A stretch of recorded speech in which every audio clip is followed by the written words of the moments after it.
Pour cette année 2024, l'observation des Perséides s'annonçait excellente. La Lune était à son premier quartier et se couchait vers 23h30.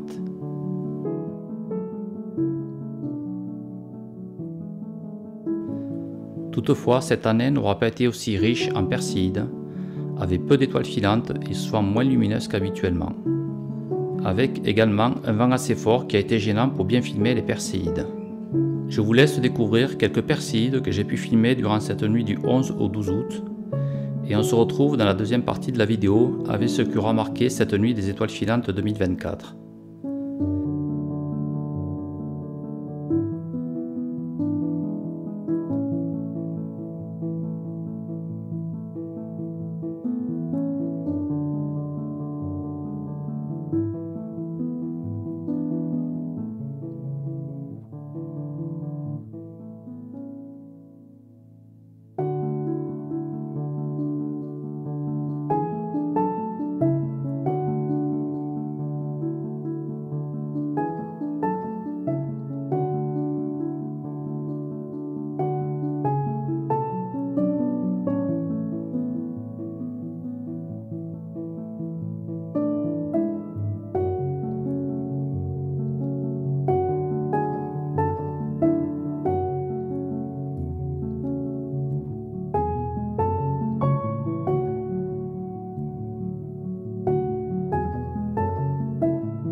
Et oui, les aurores boréales se sont invitées lors de la nuit des étoiles filantes des Perséides.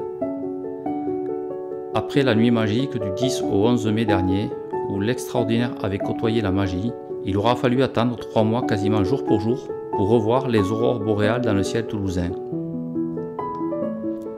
Cela n'a pas été aussi spectaculaire qu'en mai dernier, mais avoir les aurores boréales pendant les Perséides est unique et tout aussi magique.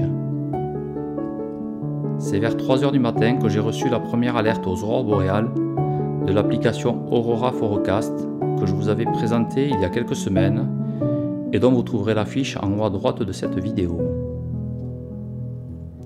Le KP était évalué à 5, ce qui reste assez modéré, mais les photos montraient bien une coloration rougeâtre dans le ciel au niveau de l'horizon nord. Voici quelques photos prises à cet instant.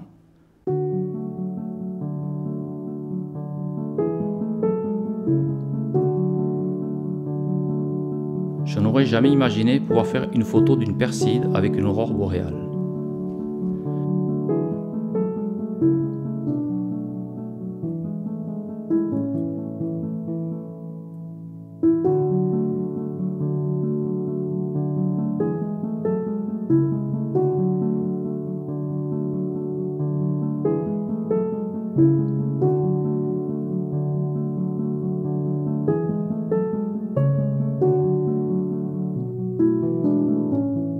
La deuxième alerte reçue de Aurora Forecast a été un peu après 4 h du matin, avec un KP plus haut de l'ordre de 6,33.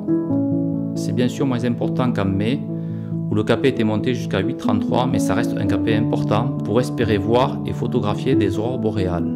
À ce moment-là, visuellement, je pouvais apercevoir une lueur rosâtre dans le ciel en direction du nord, beaucoup moins spectaculaire que la nuit du 10 au 11 mai, mais ça reste très exceptionnel de pouvoir observer 2 fois en 3 mois des aurores boréales à la latitude de Toulouse.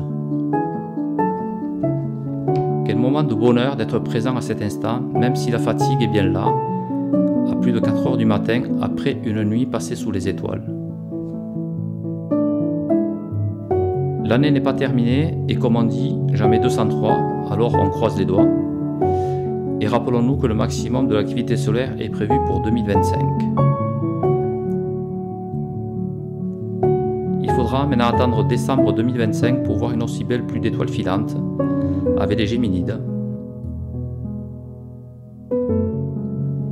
Car pour l'année 2024, ce sera la pleine lune au moment de la nuit des étoiles filantes des Géminides et en août 2025, la Lune sera quasiment pleine pour les Perséides.